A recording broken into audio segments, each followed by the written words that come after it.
Hi there, Pisces. Thank you for joining me for your monthly forecast for November.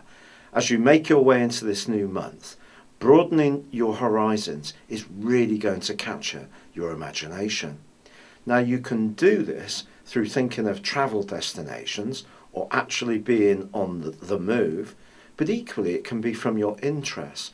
So from the comfort of your home, you can access new information or knowledge which helps to inform you in a very exciting way. And part of the reason for this is that your two ruling planets are so well positioned as this month begins. Neptune, the planet of dreams, which has been retracing his steps for near to 5 months, well, that's going to be going forwards this month, and I do think that's something that's going to help you.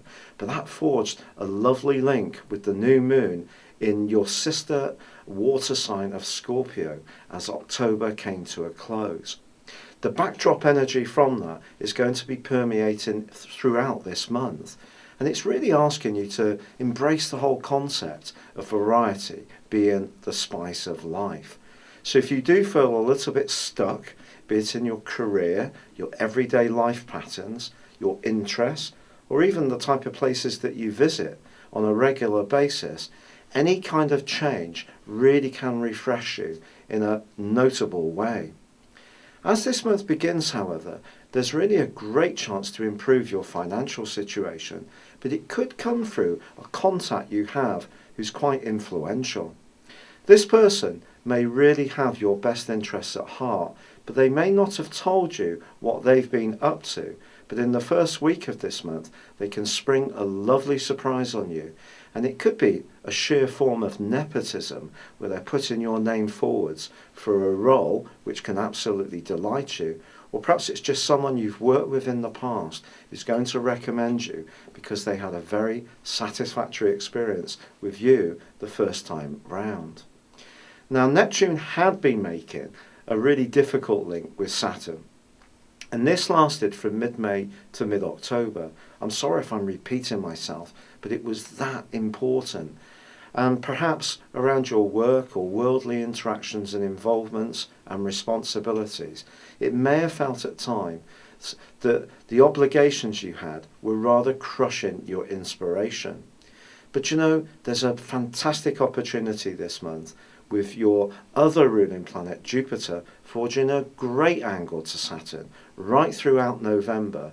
And if you keep patiently working away at the things that you're good at and being as dedicated as possible, you could have a real stroke of fortune, and something can start to shape up in a fundamental way which really gives you a sense that things are finally moving forwards after a period where it may have seemed that you were only treading water.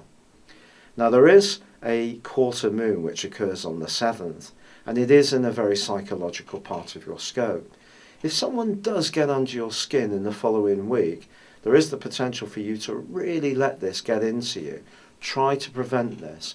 I think just be conscious of keeping a bit of a force field around you, especially around people you encounter that are not your cup of tea, who grate on your sensitivities. Don't give them the pleasure of seeing how it might be making you feel, but I think that something you would generally turn the other cheek to does for seeing you overreact a little bit. However, delightfully on the 12th, Venus, the planet of love, is going to be moving into the most friendly part of your scope. And with Mars moving just a couple of days before into an area which can see someone from your past come back into your situation, don't be surprised if there is some kind of reunion, perhaps with a friend. It could be linked to someone you used to be involved with. But I think when Mars moves back into the 12th house, our reconnections can often be at a professional level. Perhaps someone who was significant in your past is going to be so again in the following 6 weeks. Now, I have to be really honest. When Mars is making its way through Aquarius for you, it can stir up quite a lot of debris from the past. So if there are any unresolved emotional issues or angers, then you may have to confront them during this period of time. But see this as a positive opportunity. But Venus in your sector of friendships, especially at this time of year when the social world is beginning to really ramp up, is absolutely sensational for you. Now, Mercury is going to be moving into a very responsible part of your scope in the heart of this month. This is going to help you if you are thinking about retraining or taking a little bit of a turn in a different direction as far as your professional involvements are concerned. However, there is a full moon also in the middle of this month. This full moon is essentially saying to you that lots of ideas are dancing around you, and some of the ones that you may want to really embrace and make some changes in your life are the very ones that could threaten some people close to you who want to maintain the status quo. This is not always easy, but the best way to cultivate goodwill and to make them more responsive to what you're trying to do or say is actually to be very patient. And rather than browbeating people into coming round to your point of view, it's about just gently sharing the benefits of what you're doing, and I think therefore people will much more likely come along with you. Now, from the 22nd through to the 27th is a really significant time. Not only does the Sun move on the 22nd, while your ruler Neptune actually goes forward just a couple of days before, when the Sun moves, it's really going to fire up your desire to get much more recognition, and that's a great thing. But at the same time, Venus is going alongside Pluto. When these two get together, it can give our senses a real extra sense of depth, especially around our romantic involvement. You may find that friends who you just normally would take for, not in a horrible way, but just know that they're there for you, suddenly you can look at them and just realise they're awesome. Or there could be someone in your circle that you're actually going to develop something of a crush upon. On the other hand, it could be in a long-term romantic tie that you and your partner need to have a heart-to-heart about what you both want from the future. This may require you both to be very honest, but at the same time receptive to how the other person feels.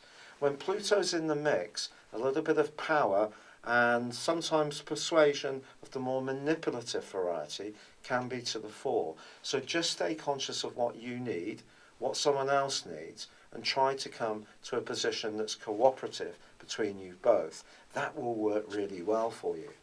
The new moon on the 29th, again, is encouraging you to demonstrate to people just how talented, creative, and also individualistic you are. And with this new moon also squaring up to Neptune, then I think there's a good chance that if you are someone who has got some talents that you want to share to a wider audience, well, they can come to the fore in the following month.